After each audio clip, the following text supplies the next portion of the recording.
Look, I have been a transit operator for the Galactic Council for 73 cycles now, and I thought I had seen everything. Every species, every quirk, every bizarre ritual that sentient beings could possibly exhibit while riding public transportation. The Kleebacks always brought their emotional support slime molds.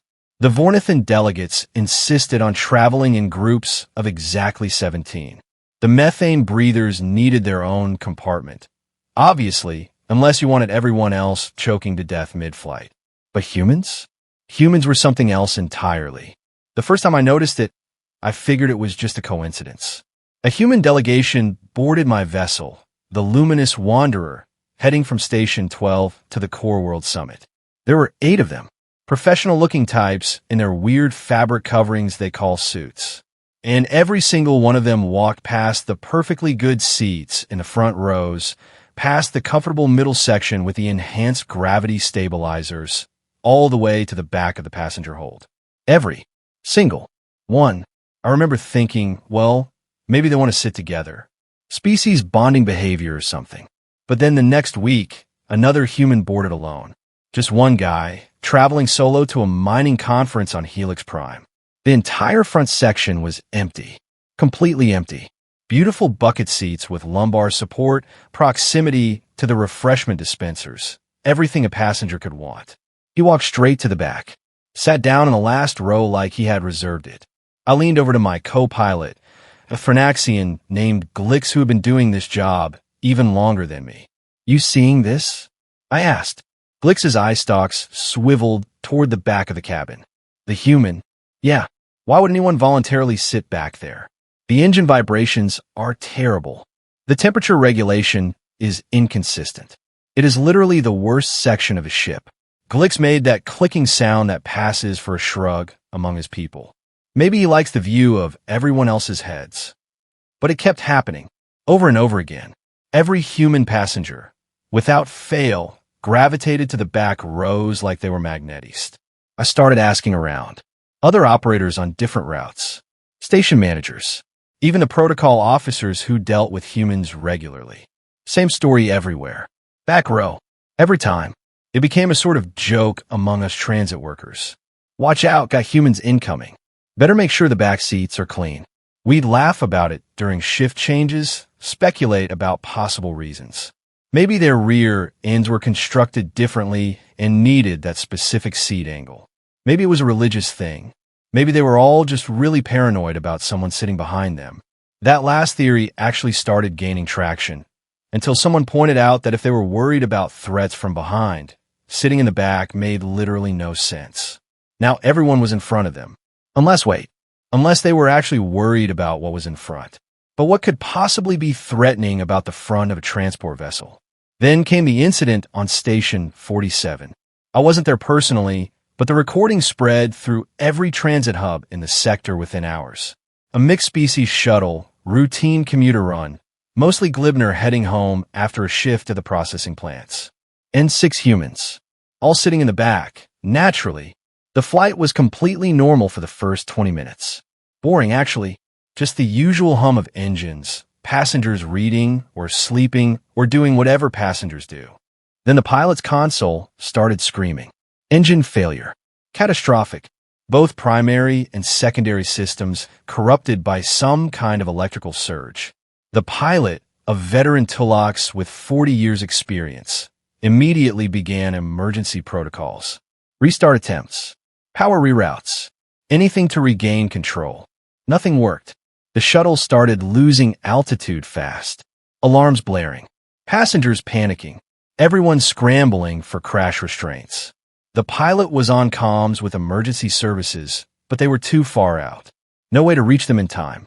Best case scenario, a hard crash landing in an asteroid field. Worst case scenario, becoming a very expensive fireball. And you know what the humans did? Those 6 humans in the back. They didn't panic, didn't scream, didn't pray to their various deities or start recording goodbye messages for loved ones. Instead, they unbuckled, stood up, and started moving through the cabin with a strange, focused calm that made everyone else fall silent and watch. One of them, a woman with short red hair, reached the cockpit first. I'm Lieutenant Barnes, Earth Transit Authority, she announced. I have secondary piloting certifications. Tell me what you need. The Tulox pilot just stared at her. This is a completely different control system than anything Earth uses. How could you possibly?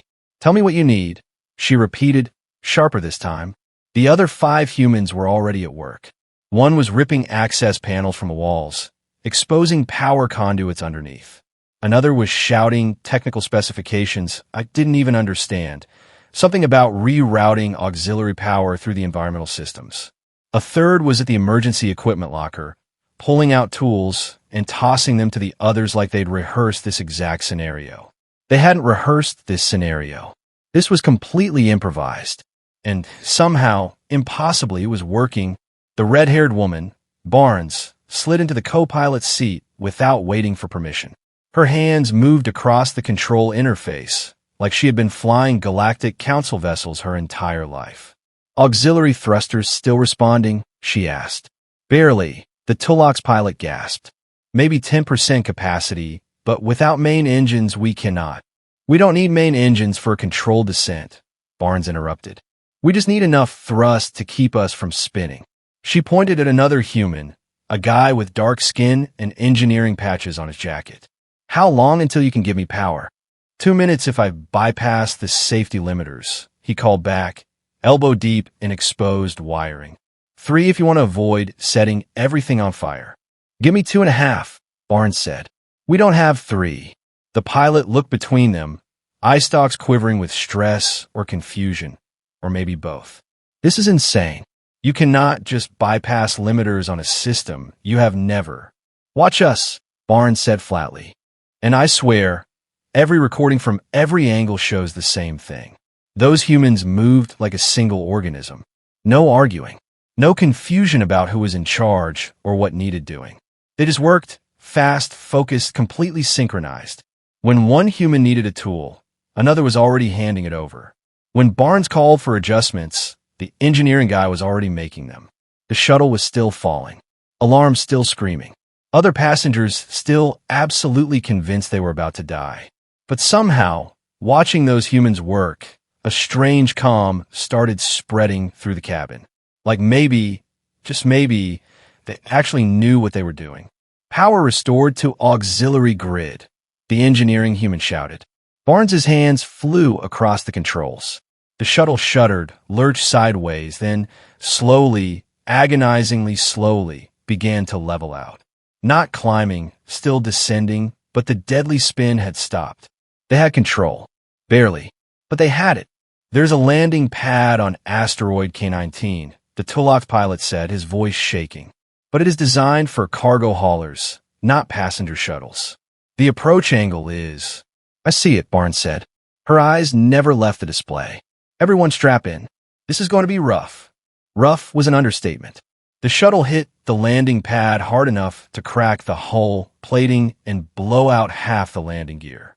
Passengers were slammed into their restraints, luggage flying everywhere. Someone's emotional support slime mold splattered across 3 rows of seats.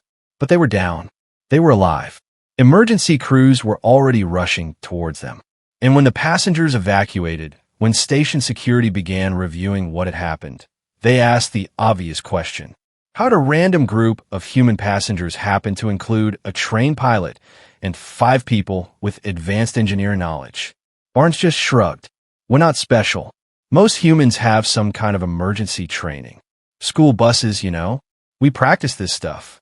School buses.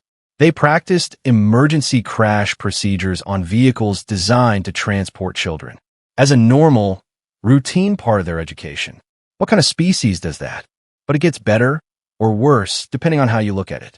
Because when the investigators dug deeper, they found something that made every transit authority in the galaxy go completely silent. There's a reason humans always sit in the back. A real, documented, statistical reason that humans have known about for centuries. In crashes, especially crashes involving flying vehicles, the back of the vessel has the highest survival rate. Not by a huge margin, maybe 10 or 15% better than front seats, but enough to matter. Enough that humans, somewhere in their evolutionary development, turn it into instinct. Sit in the back. Always sit in the back. Because when things go wrong, and apparently humans always assume things will go wrong, that is where you have the best chance. They are not being paranoid. They are not following some strange ritual. They are making a calculated survival decision every single time they board a transport. Every single time. Like they expect disaster and are already planning how to survive it before they even buckle up. The report went out to every transit operator, every station manager, every pilot in the registered networks. Human passengers will preferentially select rear seating. This is normal behavior. Do not be alarmed. Do not be alarmed? How could anyone not be alarmed? This meant that every human walking around, going about their normal daily business, was constantly running threat assessments and survival calculations in their heads. Not consciously, maybe, but deep enough that it shaped their behavior. Glix read the report 3 times before looking at me. So, when humans board your vessel, they're already planning for it to crash. I finished. Every time. And that human woman, Barnes, she just happened to have pilot training. According to the follow-up interviews, she flies cargo shuttles on weekends. For fun. I let that sink in. She practices emergency procedures for recreation. We sat there in silence for a long moment. Then Glix made that clicking sound again, but this time it wasn't a shrug. It was the Thranaxian equivalent of nervous laughter. I'm never complaining about humans taking the back seats again, he said. Agreed. I pulled up the manifest for our next flight. 6 human passengers scheduled. In fact, I'm going to make sure those back seats are in perfect condition. Best maintained section of the ship. Good idea. Because here is what I learned after 73 cycles of flying passengers across the galaxy. Every species has its quirks, strange habits, and inexplicable behaviors. But humans? Humans don't have quirks. They have survival strategies that only look like quirks until everything goes wrong. And then, when crisis hits, when systems fail and death is second away, those strange humans in the back seat stand up and save everyone. So yes, humans always sit in the back. And now that I know why, now that every transit operator in the galaxy knows why, we are perfectly fine with that arrangement. In fact, we are grateful. Because if something ever does go wrong on my vessel, I want those calculated, prepared, constantly planning humans as close to the emergency equipment as possible. The back of the ship is theirs. Forever. They earned it. If this story entertained or taught you something, please like and subscribe to our channel. It really helps us grow and bring you more stories like this. Thanks for watching, and see you in the next story.